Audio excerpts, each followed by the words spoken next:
I was still at this point where, you are really open to everything. For me, there was always this driving passion of football. So I was like, yeah, I love this business, but the graal of the graal would be to do it in football because it would be an opportunity to mix or merge two things that I like a lot. So volunteering and slash volunteer management and the football. So I was like, yeah, sounds like a dream job. But also you have to be realistic. You never know also what are the needs. And, with some short-term contracts, sometimes you know that you're here for 3 months, 6 months. That's the deal. You do your best. Sometimes there is something at the end, sometimes not. But I think, as usual, if you enjoy the journey, that's the most important thing, that you have the feeling that you do something that you like on a daily basis. That's something that is motivating you. And I was really in this spirit. And here we are. That was Olivier Chovin, Event Workforce Specialist at UEFA. In this episode, we're diving into the world of sports events and volunteering, exploring the intricate planning and execution behind some of the biggest sporting spectacles in the world. Olivier brings a wealth of experience and insight into how volunteers contribute to the success of events like the UEFA Champions League and the upcoming Euros in Germany this summer. So whether you're a seasoned volunteer or volunteer manager, an aspiring event organizer, or simply curious about the inner workings of major sporting events, you won't want to miss this conversation with Olivier. Stay tuned for an enlightening discussion on the Engage Volunteer podcast.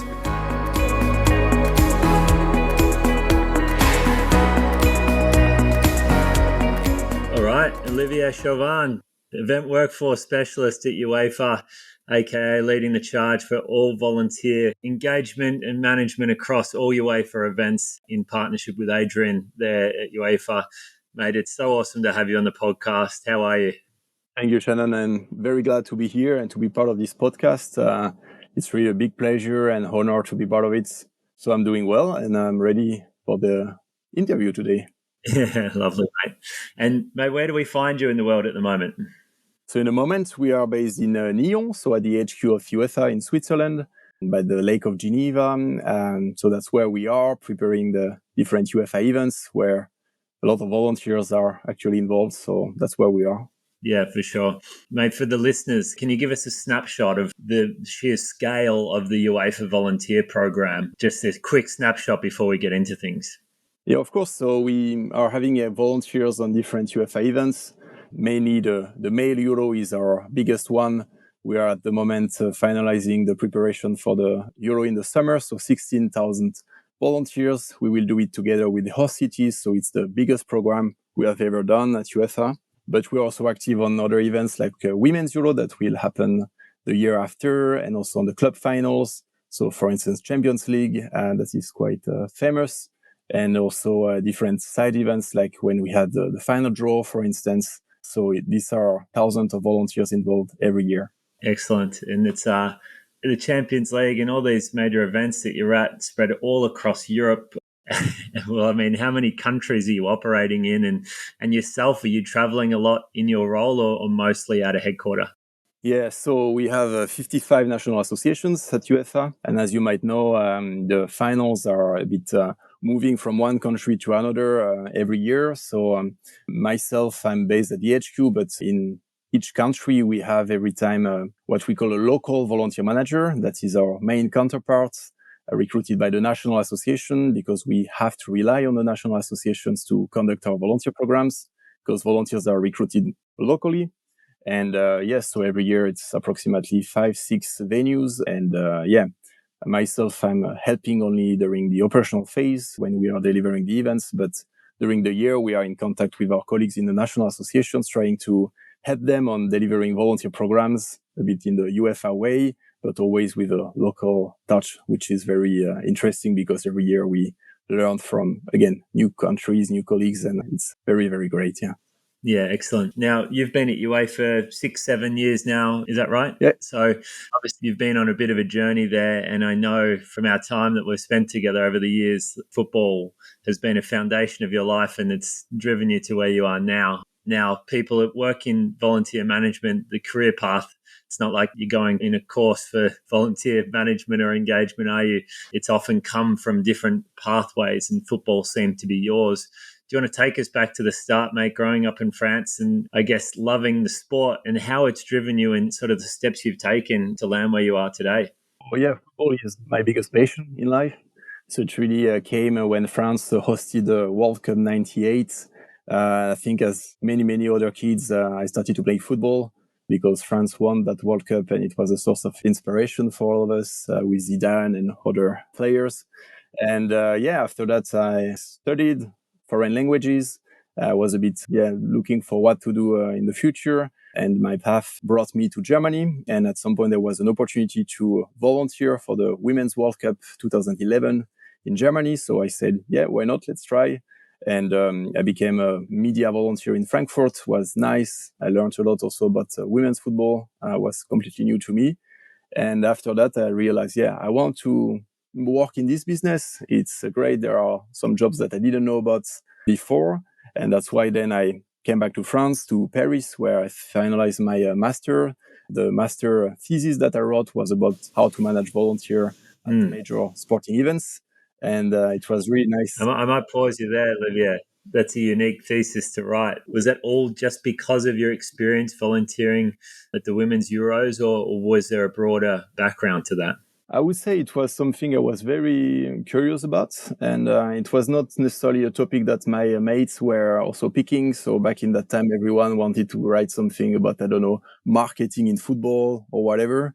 And I said, let's try something new. And maybe there are some nice people to interview around the world. And I've been in touch with people of different organizations, also from the marathon in Chicago, for instance, where I myself also volunteer once, during Nice. my study. Yeah, it was super nice. And with all of this together, I said, maybe there is something to discover and a bit to see if there is a sort of harmonization of the programs around the world and to see a bit, in which direction all those programs are going to. And this, at the end of the day, offered me the possibility to find a job in this business. And again, a bit of luck, but the Euro 2016 was coming to France. There were some jobs, and I started my first job as a volunteer coordinator for the Euro in Paris. So with more than 1,000 volunteers to manage, it was really, really great. Yeah, it's how a bit everything started. And since then, I'm always connected to this topic that I love, and there is always new things to improve and implement. So that's great. Mate, it's really lovely to hear that. And it's amazing that the time and luck sometimes of these events have shaped your life. You know, like the World Cup in France, then the Euros being in Paris, just happening to be in the place and time that you're around and shaping the passion that you have. I think back to last year, we had the Women's World Cup here in Australia for football. And I have a 4-year-old daughter, Olivia, which I think you might know, and her passion for football now. Oh my God, like it's so beautiful to see that journey that and the impact. And she still talks about that as a 4-year-old, let alone, someone going through their career. But I just find it fascinating sometimes the time and chance and locality that helps steer people to where you are. Yeah, I think it's very interesting. So then from there, you got a job in Germany, didn't you, with Hamburg? Is that right? Yeah, it was a bit during a sort of gap year for me. So I really love Germany, and I was thinking, I would like to find an internship there, something. And I sort of merge a bit my experience as a youth coach with this, ambitions or visions to try an experience in Germany. And then I found this job as a youth coach in the academy of the club in Hamburg, so the HSV in German. Was really a great year, and something that really also helped me to take a bit of self-confidence. And working with kids is also great because you learn from them, and you also act a bit as a model to them, and you can bring them back something also from what you learned on the pitch of your former coaches. And was really great, and also as a life experience. Was my first year abroad technically, and was nice. So also great memories.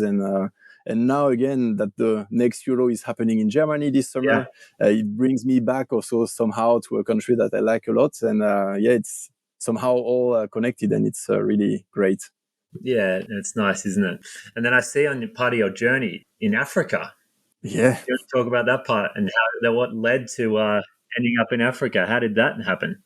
Well, so when we finished the Euro 2016 in France, France lost the final against Portugal, but then some colleagues were starting to speak about, in this business, we have a lot of fixed term contracts. What do we do next? And some colleagues told me, yeah, we are going to Gabon. The next Africa Cup of Nations is there next December, January, February. So would you like to join? I was like, yeah, why not? You know, you're young, you are motivated. Every experience is an experience. And how old were you at this point? 27. Yeah, cool. So 27 years old. Your experience is happy to travel, no firm commitments tying you down. Yep. Correct. And so sometimes something that I give as a tip to my younger colleagues who say, yeah, what should I look for next? And I'm like, yeah, when you're young, you're available, you're motivated, Yep. really no barrier. So the world is yours, and make yourself available, try on. And that's, what happened to me also with Gabon, and was a really nice life experience. I mean, I was also a volunteer manager there, completely different setup, different culture. Just to give you an example, so there we had to pay the volunteers, so it was a paid volunteer experience because it is what it is, and it was really, really, really great. I learned a lot also about myself and different challenges, always with the objective for the organization committee there to do it on the Euro standards, let's say. We did our best, and at the end, I think we delivered something great. And it showed also that everywhere around the world, people are super motivated about those big events. And it was really nice at the end what we have been able to deliver. But really, for me, it was also on a personal side, it was a big experience. And then after that, I came back to Europe. I worked a bit again at the French Football Association in Paris. And eventually came the opportunity through my manager, Adrian, that you know, to join UEFA. And that's where I am now. Were you both together at the French Football Federation, or he was at UEFA and did you know him before that, or you applied and you got to know him? No, he was there already at UEFA for a long time. And we met basically during the Euro in France because he was sort of managing all of us or overseeing the delivery of the program. And he was our main counterpart at UEFA. So we met briefly during some workshops. We had a good connection, also a bit with the German speaking, of course, the passion for football.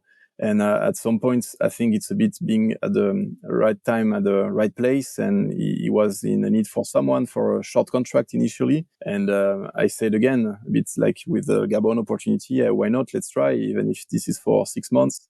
Let's help and let's see where it will go. And then came this Euro 2020, this special edition across Europe.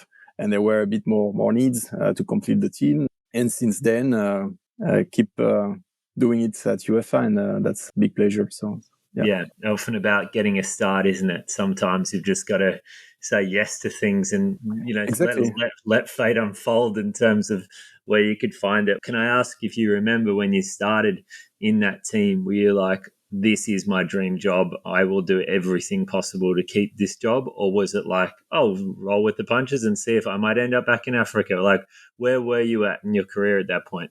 I was still at this point where, you are really open to everything. For me, there was always this driving passion of football. So I was like, yeah, I love this business, but the graal of the graal would be to do it in football because it would be an opportunity to mix or merge two things that I like a lot. So volunteering and / volunteer management and the football. So I was like, yeah, sounds like a dream job. But also you have to be realistic. You never know also what are the needs. And, with some short-term contracts, sometimes you know that you're here for 3 months, 6 months. That's the deal. You do your best. Sometimes there is something at the end, sometimes not. But I think, as usual, if you enjoy the journey, that's the most important thing, that you have the feeling that you do something that you like on a daily basis. That's something that is motivating you. And I was really in this spirit. And here we are. For me, that's the most important. If you like what you do, whatever you do, you will be happy. At the end of the day, we are at work, but it's also related to something we like. It's related to a passion. But that's also why we spend so much time and so much energy. But at the end of the day, it's a win-win situation, I have to say. It really is. And I think so many people listening to this podcast will be going, oh my God, how do I get Olivier's job or being in that team that Olivier's in? What about that interaction with Adrian? Because again, so many of these are chance moments, right? Like, had you not met in person, would you have got the job by working together at an event? Do you recall sort of working closely with him and being like, wow, this is the guy I need to get to know? Or was it just, again, coincidental and you just happened to bump into each other and then again in an interview? Well, first of all, something I forgot to mention is that Adrian was one of the person I interviewed during my master thesis. Yeah. And back in that time, I was already thinking, hey, there is something at UEFA, the way they deliver the UEFA volunteer programs, that is already well structured. So there is already something that is very attractive somehow, because there is UEFA way of delivering volunteer programs. And for me, UEFA is still on the market, one of the leaders in volunteer management. And I was like, hey, it would be great to learn from it and also to contribute to it, trying to be as much, again, professional and hardworking on that. And I remember that interview and I was like, yes, there would be a lot of things to learn from him and from the way, again, UEFA is delivering the volunteer programs. And yeah, I think I was right, because it's really also on a daily basis. It's a pleasure to work for that team and to try to keep the high standards that we have. And yeah. So, yeah. Yeah, no, I love it. And it's certainly, I mean, from all we see in the work we do, UEFA's certainly up there in terms of volunteer programs and the scale that you operate at as well, which we're going to talk about around the efficiency of the program as well, and wanting to make sure quality over quantity is such a key thing in ensuring the right people in the right roles, even though you're operating at such a large scale. It's a fascinating operation that I think people will be interested to learn about. So I guess where it puts us today, Olivier, is that we've got the Euros coming up in Germany this year.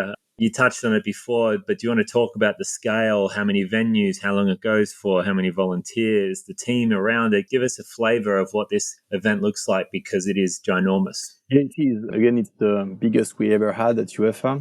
So we have 10 venues. And for the first time, we decided also to do it together with the host cities. It sounds a bit logic for some people, but it was not always the case, because usually what we deliver as activities at the stadiums mainly is, again, operated by UEFA, but there are always also some volunteers in the city centers, for instance, that the host cities are managing. And this time we decided, yes, we think that in Germany we have strong partners and we can do it together to give really this one approach image to the volunteer program, and not having, I don't know, two different programs, people at the stadium with a specific uniform, people in the city center with another one, and then creates a bit of confusion why those ones get this, the other ones get that. And we said, yeah, Germany is the great opportunity to try implementing it completely together. That's why we have this full merge approach with them. And that's why we are at the moment looking for 16,000 volunteers. That's why the scale of this program. But for that, yeah, we have some staff managing these volunteers, or who recruited these volunteers. So 10 venue teams. So we really believe that it's important that the team, the manager, are based locally, so that they can really reach out to people where people are. That's important. And yes, so it's approximately 40 people altogether as staff. We have also a team in the HQ in Frankfurt, that is the headquarters of Euro 2024. Also some very good colleagues working there in the central. And at the end, yes, we have a lot of volunteers in Germany in the 10 venues for approximately 1 month of tournament. But of course, volunteers start always a bit earlier for the setup, and then also a bit for the dismantling. So yeah, it's going to be 2 intensive months, let's say, this summer, with a lot of volunteers around Germany. It's amazing. And let's focus what you touched on at the start about that sort of one team, one dream, if you will, of the combined UEFA and the host committee. Maybe talk to us about what it was in the past and what's driven it to be that combined vision for this event, because people perhaps not from the sports world may not understand that in detail. Can you provide some more color to that? Yeah, of course. So for us, I think it's important to understand that the volunteers are, at the end of the day, not recruited by UEFA. So we really need to rely on our partners and colleagues from the national associations. So wherever we go for an event, we need to rely on them. And we are looking for local resources and to give also local taste to the events. And if we speak about Germany, for instance, maybe many people listening to us remember this incredible World Cup 2006 in Germany. That really something that gave a big boost also to volunteering in Germany. After that, many Bundesliga clubs, they got also their own volunteer program. And this was really a golden time, I have to say. And many people have some great memories about these tournaments. And among our applicants, we got a lot of people who participated as volunteers also during this World Cup. But times have changed also a bit. I mean, it's already now a bit long time ago already. And we of course are looking for also the new generation and to see in which direction are we going to make sure that we have this, let's say, routinier, these volunteers that have done so many events, but also the fresh blood, the new generation that we are very happy to welcome as well. So we are really looking for a strong mix, as usual, on a lot of local people. Mm-hmm. We give a lot of importance to them, and also some international, because at the end it's also an international event. So we have applicants from, again, around the world, and we will also welcome a few of them. So it's going to be a big one.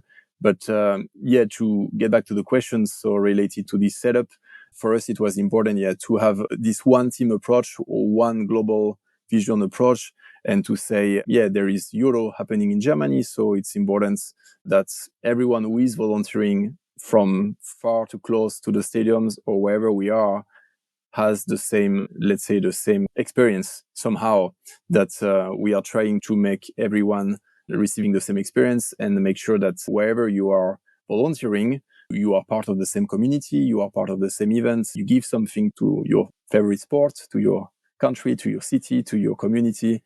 And for us, it's very important to have this. And it was a long way, let's say, but at the end of the day, we are very happy about the way it's going. And we are sure it will be a great experience for everyone. And also with this joint approach, it's more technical aspect, but we have now also this capacity to, since all volunteers are part of one pool, you can also say, for instance, on the match day, you are active at the stadium, while on the next day, you are active in the city center, at the fan zone, or wherever. And having one common pool, and again, one common vision, one common level of service to all the volunteers, just makes it smoother, but also better in terms of experience for the volunteers. Because I know from like a Super Bowl and other major events where sometimes there's two volunteer programs running at the same time. Olympics, I know that there's an element sometimes to these major events, which a lot of people probably wouldn't understand. Sometimes they're wearing different uniforms, but at the end of the day, you're doing the same thing. But I do find it fascinating for those that still operate with two sort of different programs. It's interesting, but I'm looking forward myself personally to getting over to Germany and seeing these volunteers all across Germany wearing the same kit, being briefed the same way, consistency of experience, I think, as well for volunteers too. I think it's a brilliant journey that it's on.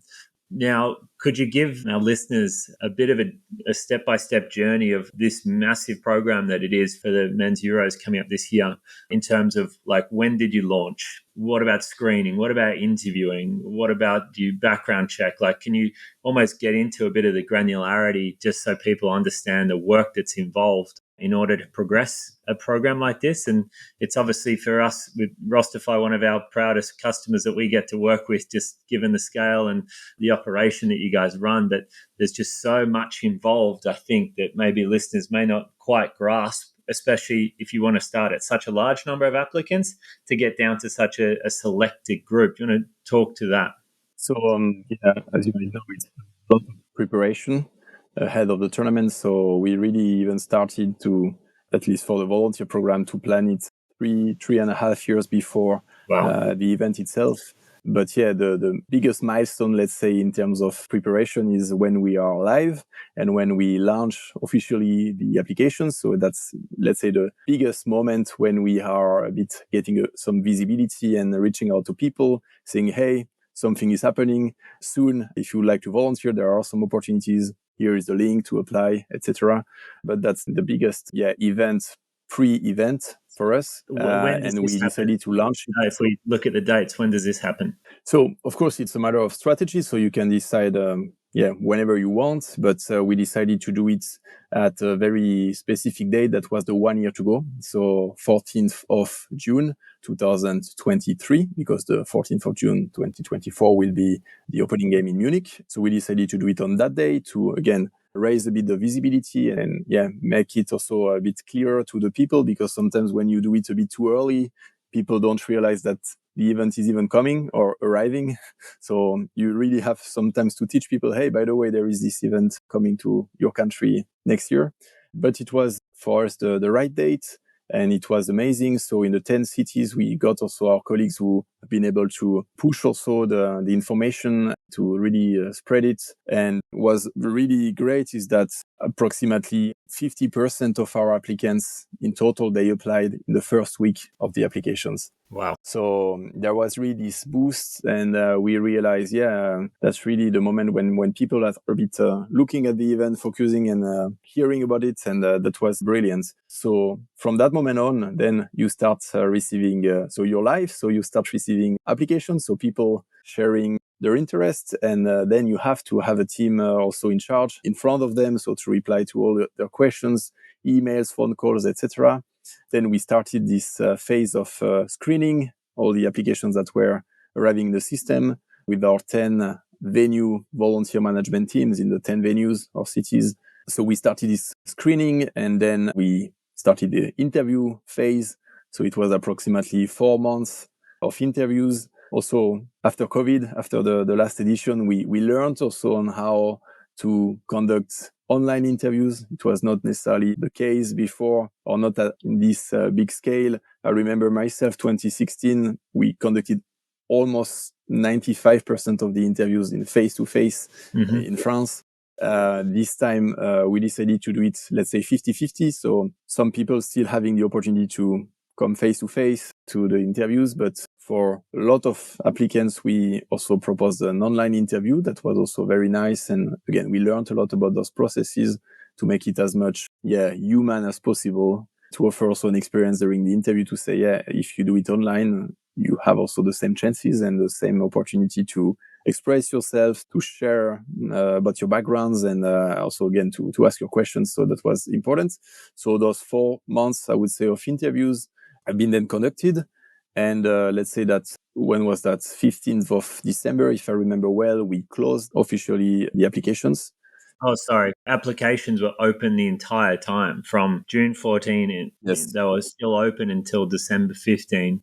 Yet you were Absolutely. interviewing. When did interviewing start? Well, we had different timings, let's say, in 10 venues, but I think the first interview started, the big benches of interviews started in September. So September, October, November, December, mid of August, we had already some, but yes, it was more or less this time frame. So from mid-August to mid of December.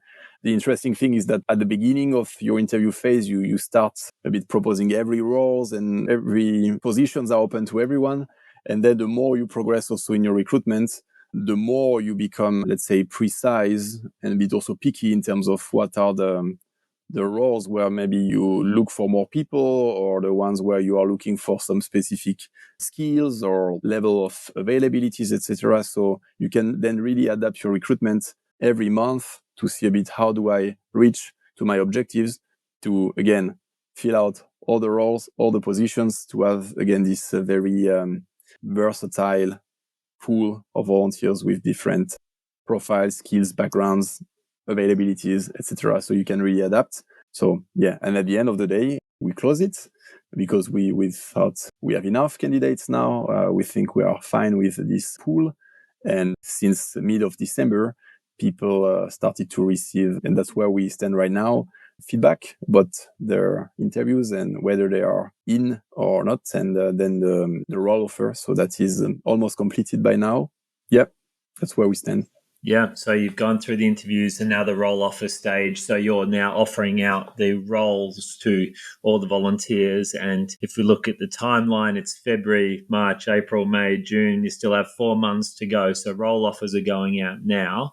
What now happens? They'll be accepting or declining, I suppose, role offers, right? And then you'll probably have, maybe another month of then fine-tuning those role offers and filling up those gaps. What then happens from there? When does the shift allocation begin? Because that's the very granular work, isn't it? But very critical. But it is, technically it already started. So some volunteers who have accepted the role already received the information about what is the expected amount of shifts that they will have to do.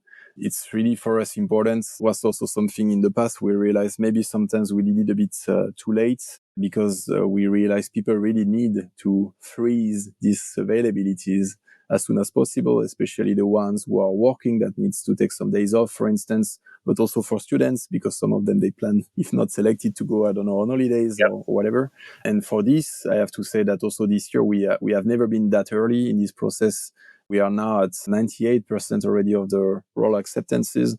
Of course, some people will maybe try to change, or their availabilities will get a bit modified, but we are in very, very good shape, I have to say. And that's going to be one of the next main steps to make sure that now everyone also receive the shift plans, secure the availabilities, again, to make sure that we are aligned and on the same page about that. But yes, we have also some volunteers that are, let's say, on our reserve lists, and that they will for sure get an opportunity, because we know that some volunteers, unfortunately, they will maybe change their mind or drop out until the event. So we really believe that so people from our reserve list, they will get a chance at some point, which is super important. And yes, so in the next months, this shift planning will be finalized. The next big event in the preparation will be what we call the kickoff event. That's the general training session of all volunteers. So in every venue, there will be one event, so 10 events in total. That's a day or half a day, let's say, where all the volunteers, they will come together and they will receive a general training. So it's a training that really is, let's say, important for any volunteers, whatever the role you have. So it's about, as a volunteer, how do I get my uniform? How do I get my accreditation? How do I get my meals, etc.? So it's really something important, and also to bring them all in the mood of the events, motivate them, make them meet each other. And that's very important event that will happen around April. So that's the next big milestones also, where they will also learn about how to use the mobile app that we are currently implementing with Rostofy. That's important to make them really ready for the operations. And after that, the next steps will be, again, always to keep in close contact with them, because we also realize that there is a sort of gap that you need to fill. Because if you accept your role, I don't know, in January, February, until the event, if you don't do anything, if you don't organize anything, then people will, I don't know, forget. Maybe the focus, exactly. Maybe not forget about it. But they need to be in contact with you. They might have some questions. They might have some, I don't know, doubts, or they would like to have more details about anything. And that's super important also as a community, to really keep them always close to us in terms of communications, on board, engage, exactly. So that's why those months are really important, because all the efforts of the recruitment, if right now you would lose your community, then it's all lost. So it's such an important point, I think, because I remember Andy Newman spoke about it for Birmingham Com Games and other major events he's worked on, about that it's a 12-month journey, right? Like, they're committed to do something for free. So they're taking time off their paid job to be there. And I guess you are in the luxury, right? UEFA and FIFA and other organizations similar, where you'll always have way too many applications, ultimately, not always, but, for the major tournaments, where words of like 100,000 volunteer applications for an event of this size to get down to 16,000. Do you want to talk to me about somewhat of the challenge of that sometimes? It's a great opportunity for you guys, but it's also challenging too, that you're going to have to say no more often than you're saying yes. Maybe how have you learnt to manage that across your time in these 6 years you've been at UEFA, and how do you guys handle that? And it's normal if you apply for anything, also yourself, if you apply for a job or whatever, you have expectations then towards the entity you have applied to. And you expect, to receive communications, to receive some answers, if you ask questions, to have some feedbacks, etc. And I think it's really important, because, as you said, we are speaking about numerous applicants, but you have to give also to all of them a bit this respect back, in a way that if they apply and they ask you for a feedback about their applications, whether it's for yes or for no, you have to give this to them. You have to consider them not just as a number, but as a human behind an application. And that's really where we tried, again, through some processes and trying to standardize our processes to be even more efficient, because we know that, and we realize we receive more and more applications, but we try to really, as a matter of respect, to also reply to all of them, to give to all of them a feedback, and to try to explain also if this is a yes or if this is a no, why, etc. And it's nice to see all this interest, that more and more people are applying for our events. But the challenge is also, that you need, first of all, to keep them engaged, of course. But at every step of the recruitment process, or then the training process and the onboarding process, you need to be in close contact with them. And for that, you need resources. So people really, again, on the ground, to take care of the volunteers, but you need also to have a good strategy and a good communication plan in place to make sure that, everyone who applied receive a feedback. Anyone who is invited for an interview receive a feedback, etc., to make sure that, it doesn't just give the feeling that you're applying, I don't know, in a computer, and then you don't know what will happen with your application. That's a challenge, but I think the more you can do is, again, having your processes in place, being well organized, and work hard as well, because it's human project at the end of the day, and human look for human contact, and that's fair enough. Yeah, fair enough. No, that's cool. Thank you. You touched on it earlier around trying to find different demographics and also some younger demographics as well to volunteer, which, some may argue are more challenging to bring into volunteering. I actually believe the opposite. I think they're sometimes the best people to get engaged, but there's a certain way of engaging younger demographics to get them involved. And once you do, it can really light up your program, and your applications can go through the roof, and engagement and everything. I know obviously we're working together on the mobile app this year, but that experience for potentially, if we focus on younger demographics, do you want to talk about your experience there on either targeting them or trying to bring them into the program, maybe how their experience has needed to evolve over the last few years? Do you want to touch on that a bit? It's important to see that on average, if we say people who are aged like from 18 years old to 25 are approximately 50% of our applicants. Yeah. So it's a huge target group, let's say, for us.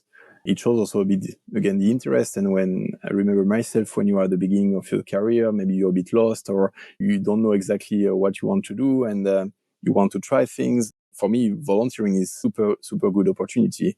I can only talk about my own experience. It's the right way to, you cannot fail as a volunteer. You are here, you have time, you are motivated, you look, you listen, you learn. And again, it's a great opportunity. And then you can make up your mind thinking, okay, now, I don't know, I volunteered for the media team. Do I like it? Yes, no. Is it something I would like to see for my career? Or maybe next time I would try another position, and maybe I'm more like a guy of, I don't know, logistic action or something like that. Or I feel myself more comfortable behind a desk, planning things, etc. So volunteering is really offering you this chance, usually short term, and you can really try new things and connect with people, keep some contacts, ask questions to the professionals, see if you would be able to imagine yourself in this job, etc. So it's really great. So what we see with this new generation is that the expectations are getting higher and higher. That's a bit the feeling we have. And the user experience is super important. If we speak, for instance, about the volunteer mobile app or even the system, we took these decisions some years ago now at UEFA to start working in collaboration with you guys, because we saw also that the overall user experience was much smoother and much more interactive and easygoing also as a user experience, which is super important for our target group, to make sure that when you apply, it's smooth, it's easy, you know exactly where to click, where to go. And the same with the mobile application. That is something that we are really happy to implement, because the new generation is very connected. Now we are all the time with the smartphones. People also share a lot their experience. So sometimes we see volunteers that after 5 seconds at the venue, they start already posting things and sharing stories, etc. It's the way that people are connected now to their own community, and we have to adapt also to this and make sure that we are also attractive to them, and we're offering something that is matching their expectations. Of course, if you take the new generations, sometimes when we have young volunteers, they are also here, as I said, to create a bit of a networking. They are really with this objective of maybe finding a job afterwards. That's not something we are able to promise, because it's much more complex than that. But again, I think we try to give them the opportunity to discover our business, also from the back office, let's say from the backstage of our events. And again, give to them the opportunity also to share also their skills, their profiles, to try, because as I said, as a volunteer, you cannot fail. There is nothing wrong. So you can just try and say, I liked it. I can imagine myself in this business in the future or not. But for us, it's important, again, to offer to them an experience that is smooth and that at the end is also enjoyable, that they had a feeling, okay, I gave my time, because time is super important for all of us, for everyone. Life is short, as we all know, and we have to prioritize things. And when people say, I want to give, 2 weeks for this event volunteering, yes, they are giving time to us. And in exchange, I think our role and our mission is to offer to them proper experience and to say, okay, at the end of the day, they have learned things, they have new friends, it's always happening, they have plenty of memories, they have lived something that is not the daily routine, because those events for me are always, also as a staff, is a little bubble, let's say, is a moment in the year when you're doing something special, something different from your routine. And people at the end of the day, if I take our post-event surveys that we are doing with volunteers, on average, we are still reaching to 98%, 99% of people who say, I would like to do it again. And sometimes on sites, there are days where it's a bit more boring, or there is, again, a bit less to do, or sometimes it's there is a high intensity of activities, etc. Sometimes, again, it's a human business, so there are some little conflicts between people. Yeah, some days you are more tired or whatever. But at the end of the day, almost everyone says, I would like to come back again or to do it again. And it shows also that I think everyone had this feeling, everyone who worked in the sports business had this feeling that, especially when you deliver a very intense event, the weeks after, the days after, when you're back home in your apartment, you have the feeling, wow, my life sucks now. Let's say it was so great this time. You know, you have a bit this this sad moment when you realize how great it was. Okay, I'm exhausted. Sometimes it was stressful. Sometimes there was that one guy I did not really get along with, etc. But at the end of the day, we are all friends, and we are all super sad that this event is already behind us. And this is really full of emotions as well. And volunteers are feeling the same. And that's why we are always happy to see them coming back again and again and again. And we are like, hey, you're not tired to volunteer? No, I love it. And I love my jobs. I love my life. But once a year, I like to do Champions League final, for instance, for a few days. And that's amazing. Yeah, it really is. I'm interested to hear about how you go rewarding, recognizing volunteers. I know in a lot of other major events we work with, they've got retention tactics because, you know, day one, if I'm a volunteer working in the car park at 6 a.m. going, oh my God, what did I sign up for? Why am I going to turn up for day 2, day 3, day 4? Especially when you're requiring your volunteers often to do a minimum of, say, 5 days, etc. Do you have something like that where volunteers as an incentive for them to turn up each day, or it's not something that UEFA do in terms of reward and recognition? How do you go about that incentivizing or engagement with volunteers when they're at the event? So what we try to do is really to make every day an experience. So in terms of incentives, we believe that every day you can really teach something to the volunteers or to show them something new. If we're just being, for instance, about the mission itself, so the training for me is already something that is considered as an incentive, because that's really a moment when you can, again, learn from a professional, receive some new information. That's something that is, for me, part of the incentives. Then on a daily basis, for me, it's important also that our managers who are working with volunteers, they are able to also offer, for instance, a bit of a turnover, that you are not always doing the exact same position or tasks, so that you can a bit rotate and see different things. That's also why we are very... I think that's an interesting one for especially major event workforce managers, that adjustment of positions. Now, it would be much easier for you to allocate Shannon to car park 5 days straight, wouldn't it? But you consciously move people around roles a little bit to keep them fresh and give them, you know, I'm looking forward to day 3 when I might be in the stadium or near there. Do you want to talk to maybe if that's challenging or why you do it, how you do it? Yeah.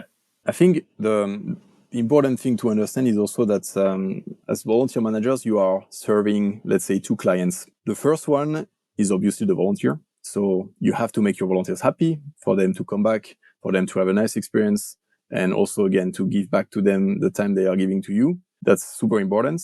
But on the other side, you have also to make the other clients happy, which are the projects you are working with. So all these projects or domains of activities that are requesting the support of volunteers, you need also to satisfy them, like giving to them of course, the right numbers of volunteers with the right skills, with the right availabilities. That's the core of our business. But for them, sometimes it's a bit of a conflict with our vision to offer that level of flexibility in terms of tasks, in terms of turnovers, etc. Because if I put myself in their shoes, sometimes you could imagine, it's easy for them to say, Shannon, at every match day, is having that one position at the car park Yep. or at the welcome desk, and then I will brief him only once, and he will do it for 5 matches, for instance, during the Euro.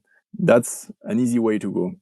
But on our side, we know that, and again, listening from the volunteers, that for a volunteer, as an experience, it's better to, for the first match, maybe to be at the welcome desk or at the car park, and the next one being maybe closer to the stands or being at the media office or being somewhere else. And that's something we also try to influence when we speak to our colleagues from the different domains of activities, to say, hey, if you want to keep your volunteers motivated, especially if we are doing a Euro that is long, we would really encourage you to proceed with this turnover and try always to keep them motivated to do every day. That's also something that sometimes, also when you're a bit in a rush in the morning, it's events time, you don't necessarily take the time to do the briefing in the morning or the debriefing at the end of the day. Those moments are super important. It's like in sports, when you arrive in the locker room, if your coach is not telling you, hey, what is the way we're playing today, you're a bit lost. At some point, you lose a bit, the motivation naturally. And I think it's important that every morning, also the welcome time is important, that you really know also your volunteers, their names, what are the preferences, etc. And that's about managing people at the end of the day. And we really also internally we have also some e-learning module in place to teach to our own colleagues who are like great professional in their own domains, on how important all these little moments and these little elements of managing people are to keep their team motivated and to have them perform as much as they can and in the greatest way when volunteers are on shift. And again, briefing them in the morning, saying, hey, what are the objectives of the day? Hey, today it's match day. Today it's a hot game because, I don't know, these are two teams that really don't necessarily like each other. So there will be fans that today the atmosphere might be a bit electric at the venue or whatever. These are little things that people like, volunteers like, and they like to feel part of the venue team. They like to feel being part of the event itself and just not feeling, I don't know, used. Okay, yeah. Shannon, you know where you have to go. You know your welcome desk. Thank you, ciao. And at the end of the day, maybe you had one issue with a guest or whatever, and you have no stage to express your feelings, your frustrations, or your experience. We realize how important it is, and that's why we also internally, as a competence center, we try to make all our colleagues aware of that at the end of the day, to improve the experience of everyone, also of the colleagues themselves, but also of the volunteers. And that you just said the word, Volunteer Competence Center. It's something I've seen the work you guys have done and put into this. You've touched on it. You've somewhat described it there in terms of the education, but do you want to summarize that? Because I think, man, like what a cool thing to do and implement and focus on and build year after year, right? So that if you were to fall over one day, the next person can roll in because you're building competence in volunteering in your organization. And maybe when you describe it, put yourself in the shoes of a charity or anyone that is wanting to build competence in volunteering in their organization. Do you want to summarize it for me? Of course. No, this word is very important to me, competence center. It shows also the wish and the willingness of UEFA to get better and better every year, and not just to say, because you could have different way of seeing the things. So you could say, hey, we have one event, it's short term, we do it, we deliver it, and ciao. It's behind us, we forget about it. Let's focus to the next one. We believe that we can learn a lot from our past, the good things we did, the mistakes we did, and build up on something that is every year, let's say, stronger and stronger or more consolidated every year. It's super important because we realize that at the end of the day, what we are doing is a bit repetitive. But of course, you need always to adapt to the local environment, to the local colleagues, to the local setup of every event. But there are a lot of things that at the end, when you do it in Athens, you do the same in Budapest, or you do the same in London, or you do the same in Berlin. And we try to, again, consolidate our different processes, documents, tools to every year try to improve and share the experience from the past with the next colleagues we are going to working with. And it's about, again, all these documents, tools, etc. But it's also about the network sometimes, because what we saw with this Euro 2020 that was all around Europe, that at the end of the day, the years after, we had to go back to some venues where we've been before. And if we have already a very well-trained volunteer manager or coordinator there in the country that we worked with, 2 years ago, doing it again with the same person, it's again building up on experience. And these are really things that at the end you see the payback, let's say, because you really build not only on, again, documents, processes, etc., but also on people. And for us, it's important because at the end of the day, we are going to work again and again with our national associations. And if we have already some people who did it in the past, then we are going to be even more efficient for the next events. And again, these competence centers tries again to archive things and consolidate whatever we've done, always in order to be better the next time and to learn again from our experience. And I think my feeling is Adrian started it years ago, and I really realized that we are getting, again, better and better, faster and faster as well. We are also getting more and more competitions at UEFA. 2 years ago, we started the UEFA Conference League, etc. So there are more events also where we are, as a competence center, asked to help with volunteers. And we see also that's also something very great, that we get this confidence from the colleagues around that say, hey, we want you guys to help us with the volunteer program on our events. And we are doing more and more, faster and faster. But I have also the feeling that we are somehow stronger and stronger because we are, again, having our processes in place. And we are also always able sometimes to connect people with other people. So I don't know if you have delivered the Europa League final last year in Budapest. We put our manager in contact with our manager from Dublin this year, etc. So to always, again, share experience and make sure that not only we have a volunteer community, but we have also a volunteer managers community around Europe. Yeah. And that's really great. We see today the added value of that. Yeah. And I think obviously the technology team aren't part of this podcast. This is very much focused for the volunteering people on the front line.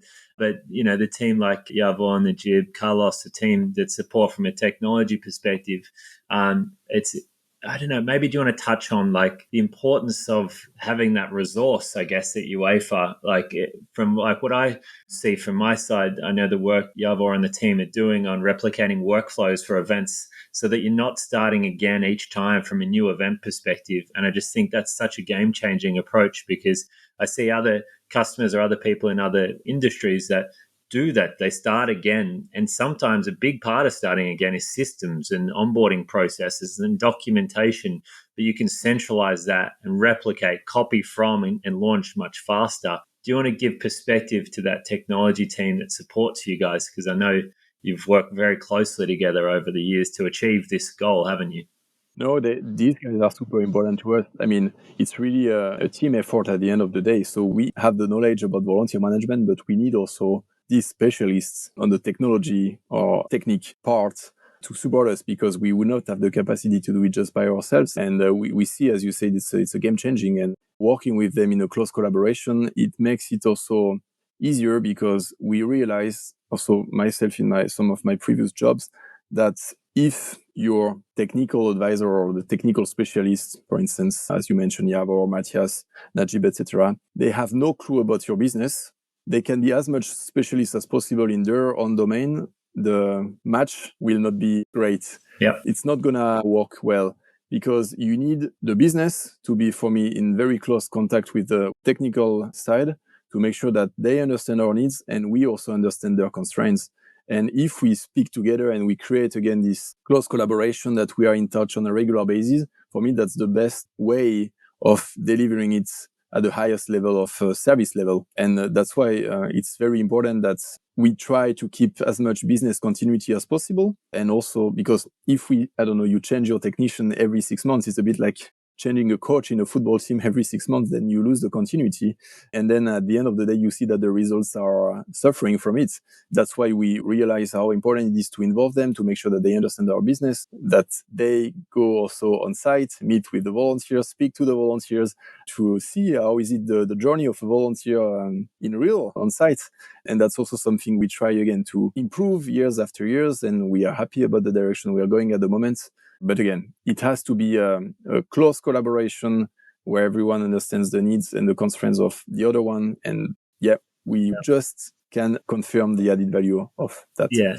Yeah, for sure. Maybe one last question before we wrap up is Sure. obviously you're going to have so many thousands of volunteers in Germany and you'll do the same in Champions League and all these events across the years. How do you go about retaining that database and making sure that these engaged volunteers then have a central profile across UEFA? And has that transitioned in your time at UEFA from a direction or a company perspective? Obviously, it's challenging with GDPR across Europe as well. So how do you handle that? So, as you say, there are some constraints. If we speak about GDPR, that's a big one. So, what we have to do is, I think, what we launched also last year, probably you saw it, we have this now UEFA Volunteer Global Community. So, it's a website, so volunteercommunity.uefa.com. So, we are very proud of it because it was the visibility we were looking for, to say there is one central place where all the information about volunteering at UEFA events are centralized. And again, we're speaking about volunteering, so we have to rely on the people to voluntarily express their interest in volunteering at our events. So it means that, of course, you can say we try to stay connected with them, engaging them, you can send newsletters, etc. But what we also believe is that people know when our events are happening. And we see that having this visibility, this one platform, as soon as we are open to the next ones, so we say, for instance, next season, Champions League final is going to be there, etc. At least people have this one, let's say, lighthouse. And they can just log back into Exactly. their own profile and their history is tracked. Correct. Right. So you know that Shannon was stuck in the car park in Germany, right? And you might want to get him involved in the stadium next time. That detail as well from an administration perspective is probably just as important from the volunteer perspective. Well, depending on where we are having the events, there is always also a deadline for the data deletion, and that's something we have to deal with just to be compliant. And that's part of the game, and it's also very normal at the end of the day. But what is, for me, also making the user experience smoother is that also thanks to Rostify, we have now this global account that people have, once they have registered once, they can say, I keep my account cross events, and every time they redo an application for next events, they can just restart from where they were, from the same profile, and that's way easier for them, again, to reconnect. But of course, we cannot keep track on some data from the past. But at least for them, the experience is much smoother. Of course, if someone wants to say, hey, please delete my account, we do it. But overall, having this one Rostify account for everyone, it's making the process much smoother also from a volunteer perspective. And on our side, also having this one community platform directly related to also Rostify, then it's, again, offering us this visibility that anyone who is interested in volunteering at UEFA knows where are and when are the next events happening.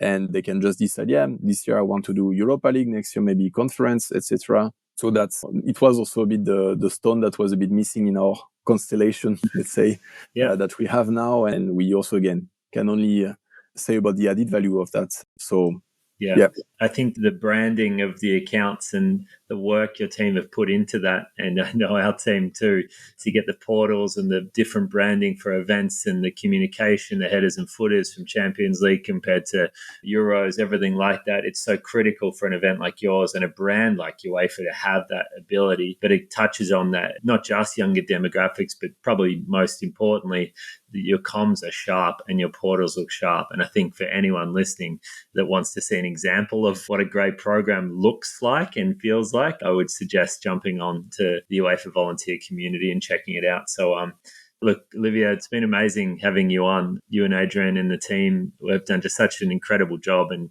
the Volunteer Competence Centre, I think, is such an interesting one for any organisation to start creating and looking at, no matter the size or shape of their program, about centralising and always continuing to learn and get better. I think it's fascinating, the work and dedication you've put into it, probably driven from Adrian at the start, but what you're helping to take on too. So, mate, thank you. I'll leave you with the one last one is, we've obviously got a lot of great guests on this podcast. Have you got maybe a question to ask the next guest, maybe to put you on the spot? Is there something from your experience, maybe if you stuff something up and what have you learned from it? Have you got an example of a question for the next guest you'd like to ask? So maybe I would say I would be curious to hear a bit from the next guest. What is the vision for the future of the volunteer program that this person would have, because we have now, let's say, very well established programs. If you look a bit around the world, there is a sort of standardization of all the programs. It was actually the topic of my thesis or so years ago, and I still haven't found the right answer to that. So are we gonna, continue having more and more standardized programs around the world? Or the next guess, does this person think that there might be a new way of organizing volunteer programs? I don't know, coming through new technology, for instance, of maybe reinventing the wheel that we always say, hey, we know now how to do programs. It's clear, it's obvious. Everyone around the world does it more or less in the same way. And I would be curious to hear from that person if he or she could, foresee something completely new to completely reinvent our volunteer programs. I would be very curious to hear about that. I love it. What vision for the future? I don't know, in 10 years, 20 years, will we continue having volunteers at sports events? Yes, no. If yes, in which setup? Yeah. Good question. Perfect. I love it. Thank you so much. It's a very good one. Could be a whole podcast in its own. And hopefully one day we'll finish that thesis, Olivier, with maybe an answer to your question. Who knows? Who knows? So, mate, thank you so much for your time. You've been very gracious. So thank you, mate, and look forward to seeing you in Germany. Thank you, Shannon. It was a great pleasure. Thanks for the opportunity and take care. Cool. Thanks, mate. Bye.